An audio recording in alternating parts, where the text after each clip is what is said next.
ராம் ராம், வாழ்க வளமுடன். Voice of காஞ்சி நேயர் அனைவருக்கும் இனிய மாலை வணக்கம். இன்னைக்கு தான்கிற எண்ணம் அது இருந்தா எப்படி ஆகும்? எதை எடுத்தாலும் நான் செஞ்சேன் நான் இல்லைன்னா அந்த காரியம் நடந்திருக்காது அப்படின்னு சில பேருக்கு நிறைய அந்த எண்ணங்கள் உண்டு.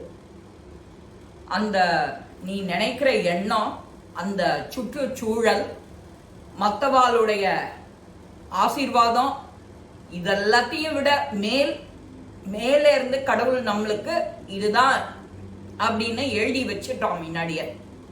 இது அவனோட ஆசீர்வாதம் இல்லாத நடக்காது. ஆனா நம்மள சில பேர் எது செஞ்சாலும் நான் தான் செஞ்சேன், நான் இருக்கேன் ஒழியோ, நான் இருக்கேன் அவனுக்கு சப்போர்ட் பண்ண அப்படின்னு சொல்லுவோம். அது அவளுக்கான இந்த பதிவு. எப்பவுமே அடியேன் அப்படின்னு சொன்னா ரொம்ப சிறப்பு. அப்படிதான் சொல்லணும். உபன்யாசகர்கள் எல்லாம் பாருங்க, அடியேன் அப்படின்பா. இப்போ நம்ம கதைக்குள்ளர வரலாம். ஒரு பெரிய ராஜா இப்படி தேசாந்திரம் போவான். நாட்டு மக்கள்லாம் எப்படி இருக்கா அப்படின்னு மாறு வேஷத்துல போவான். அப்படி போயிட்டே இருக்கும்போது ஒரு பெரிய அழகா ரம்யமா இருக்கு ஒரு இடம். அந்த இடத்துல ஒரு பெரிய குடில் போட்டுண்டு வசிச்சுட்டு வரார் ஒரு பெரிய முனிவர், மகாமுனி. அவர்கிட்ட இவர் போய் ராஜா வணங்குறார். நன்னா இருப்பா, நீங்க எங்க அரண்மனைக்கு வரணும் அப்படின்னு அவர் சொல்றார். ஆனா இவரோட ராஜாவோட பேச்சுல அந்த முனிவருக்கு அவ்வளவு திருப்தி இல்லை. எது எடுத்தாலும் தான் தன்னோட பெருமையவே அவன் பேசிட்டு இருக்கான். தன் நாட்டு மக்கள், தான் அரண்மனை, இப்படியேவே அவன் பேசிட்டு இருக்கான். நம்மளுடைய அட்வைஸ் எல்லாம் அவன் கேட்க ரெடியா இல்லைங்கிறது அவருக்கு புரிஞ்சுது. இவனு அந்த ராஜாவோ அந்த முனிவரை நீங்க எங்க அரண்மனைக்கு வந்து சில காலம் தங்கி எப்படி இருக்கு என்னமா இருக்குன்னு சொல்லிட்டு போகணுங்கிற. அதுக்கு என்ன பேஷா வரேன், ஆனா சமயம் பார்த்து வருவேன், இப்ப இல்லை அப்படிங்கிற. சரி, ஓகே அப்படின்னுட்டு அந்த ராஜா அங்க இருந்த வரைக்கும் அவருக்கு பணிவிட செய்யற மாதிரி தன்னோட சேவகர்கள் எல்லாம் வந்து அவருக்கு போய் பணிவிட செய்யணும்னு செஞ்சு, அந்த புண்ணியம் அவளுக்கு தானே போகும். இவன் அந்த மாதிரி பண்ணிட்டு இருக்கான். அவருக்கு வேணுங்கிற உதவியெல்லாம் அங்க செஞ்சுட்டு வரான். ஒரு 15 நாள் மாதிரி அங்க தங்கிட்டு வரான். அவரோட உபதேசங்கள்லாம் அவன் மனசுல வாங்கிக்கிறதுக்கு ரெடியாவே இல்லை. அது ஏன்னு தெரியல, நம்மள மாதிரி ஆள் இல்லைங்கிறது அவனுக்கு தெரியாது. இவர் ஒரு நாளைக்கு சடனா போறார், இந்த முனிவர் அவனோட அரண்மனைக்கு போயாச்சு அப்படின்னா அங்க இருக்கிற சேவகர்கள்லாம் இவரை தடுக்கல. போய் ராஜாட்ட முன்னாடி அனுமதி வாங்கணும் அப்படி எதுவும் சொல்லல. அவர் ரொம்ப சுவாதீனமா எல்லா இடத்துலயும் பழக்கமா இருக்கிற மாதிரி போறார் அந்த இடத்துக்கு, அரண்மனைக்குள்ள. இப்படி எல்லா இடமும் போனவர் நேர அவருடைய படுத்துட்டு இருக்கிற ரூம் இருக்கு இல்லையா, அந்த இதுக்கு போயிடுறார். அந்த விசிராந்தி பண்ணிக்கிற ரூமுக்கு போயிடுறார். திடீர்னு இவரை பார்த்த உடனே ராஜாக்கு ஒரு பெரிய ஆச்சரியம், இருந்தாலும் ரொம்ப சந்தோஷம் ராஜாக்கு. வாங்கோ வாங்கோ வாங்கோ வாங்கோ வாங்கோ அப்படின்னு சொல்லி நமஸ்காரம் பண்ணி அழைச்சிட்டு போய் உட்கார்றாரு. நீ தப்பா நினைச்சுக்கலன்னா நான் ஒரு கேள்வி கேட்கட்டுமா அப்படின்னு கேட்கிறார் இந்த முனிவர். ஓ, தாராளமா நன்னா கேளுங்கோ, நீங்க அறிவுரை சொல்றதெல்லாம் கேட்கறதுக்கு தானே நான் இருக்கேன், நீங்க என்ன வழி நடத்துங்கோ, நீங்க என்ன சொன்னாலும் அது நான் கேட்டுக்கிறேன் அப்படின்னு ராஜா இப்ப சொல்ற. அங்க முனிவர் ஆசிரமத்துல குடில்ல தங்கி இருக்கும் போது எதுவுமே கேட்கறதுக்கு அவர் ரெடியா இல்லை. அதுக்கான பக்குவத்துக்கு அவர் வரலன்னு சொல்லணும். நாம இந்த மாதிரி பக்குவங்கிறது சில பேருக்கு சின்ன வயசுலயே வந்துடும். அவளுடைய எக்ஸ்பீரியன்ஸ், சூழ்நிலை இதெல்லாம் பொறுத்து மாறும்.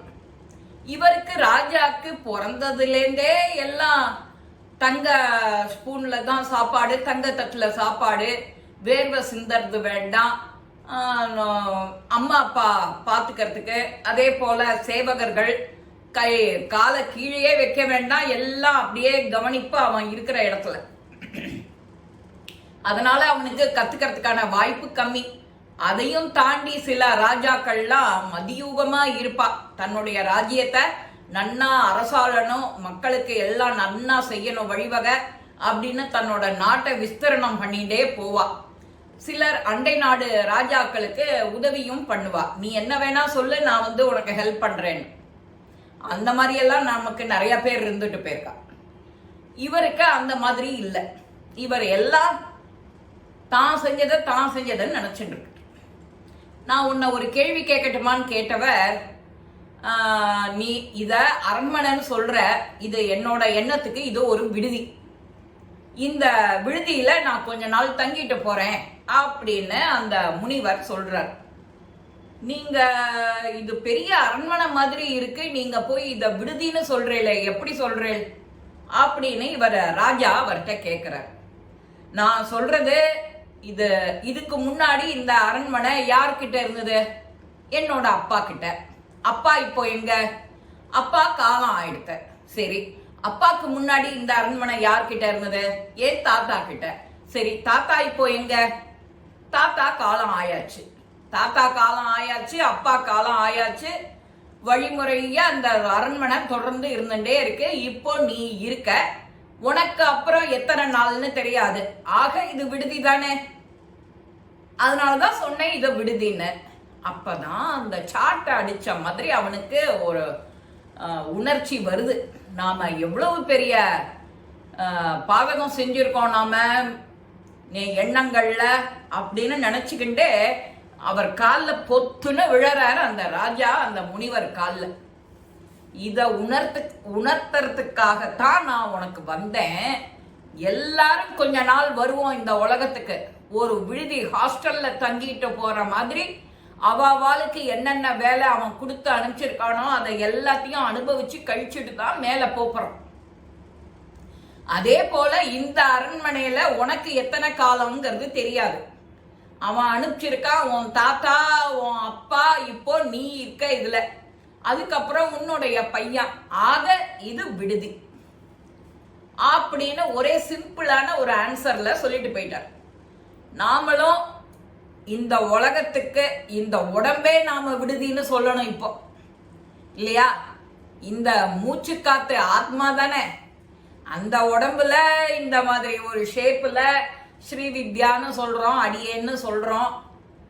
நான் சொல்லக்கூடாது. இந்த உடம்புல இந்த ஜென்மால இத்தனை காலம் நான் இருக்கணும் அப்படின்னு அவனுடைய விதி. அதை அழகா நாம உணர்ந்து நாம செஞ்சோம்னா நமக்கு எப்பேற்பட்ட பேரு கிட்டோங்கிறது யாரும் நாம சொல்லி தெரிய வேண்டாம். இந்த பதிவு உங்க எல்லாருக்குமே பிடிச்சிருக்கோம். லைக் பண்ணுங்க, ஷேர் பண்ணுங்க, பெல் பட்டனை கிளிக் பண்ணுங்க, சப்ஸ்கிரைப் பண்ணுங்க, கமெண்ட்ஸ் பாக்ஸ்ல கமெண்ட்ஸ் போடுங்க. இந்த உடம்பான விடுதியில நாம இருக்கிற வரைக்கும் நல்ல காரியங்கள் செஞ்சுட்டோம், அழகா போயிட்டே இருங்கோம். ஸ்ரீ மகாபிரிவா திருவடிகளே சரணம். நல்லதே நடக்கும். ஆனந்தமா இருப்போம் நண்பர்களே. வாழ்க வளமுடன்.